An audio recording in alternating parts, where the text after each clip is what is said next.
October 27th, and this is your Zone 3B final garden update for 2023.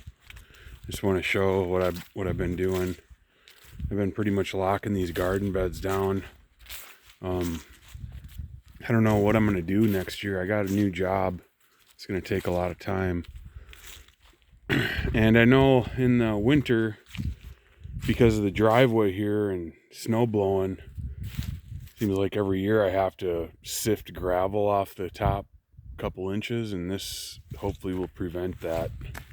Next year I can just strip these off, or I can leave them on. I was thinking about even doing like a year of just leaving all my beds covered up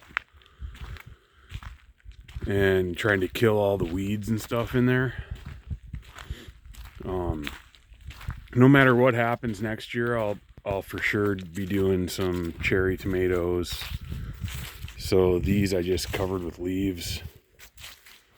All these beds over here I covered with ground cloth.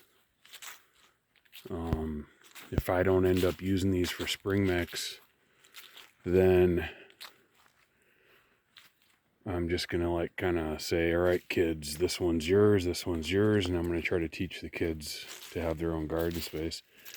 And then this bed here I covered with grass clippings and leaves, and I planted a ton of garlic in there, so this will be my garlic bed. Yeah. So just walking through here, I'm continuing trying to excavate a lot of this material that I've added and then make garden beds. It's just so much labor, and I don't have too much free time right now, so yeah, that's what's going on. Covered this one. I'm not a big fan of plastic, but you know, if I do this job for 1 or 2 years and make a ton of money, kind of forego gardening a little bit, or you know, cut it back quite a bit, I think that's what's going to end up happening. So I'm basically sacrificing my ikigai, my center, my reason. I'm sacrificing that for a couple years of potentially making a lot of money. And once I do that, I can move my property forward, and I think it'll be a success for everyone involved, including my family. So I'll probably nip all this down with weed whacker, all this basil, and then cover it again like the other spots. Over here I'll leave it open because there's some perennials, but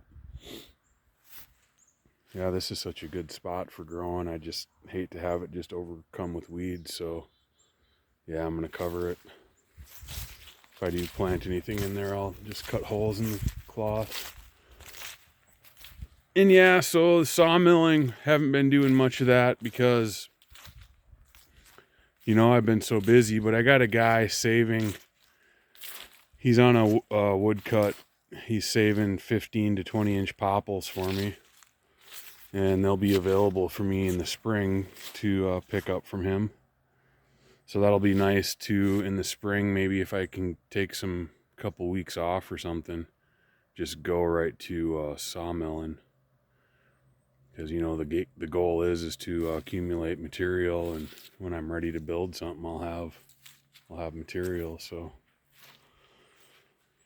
yep, a couple compost towers I got to deal with. I think I'm gonna consolidate them into one spot instead of having a few of them just kind of everywhere. But yeah, let me know what you think about this method. I'm sure some of you have done it in the past and maybe had varying results, so I don't really know what I'm getting into here, but I'm hoping it's not a bad thing, especially if all this plastic breaks apart into a million little pieces. It's horrible. But if I just use this for a couple years, I don't think that'll happen. But yeah, y'all have a good winter. Take care. Later.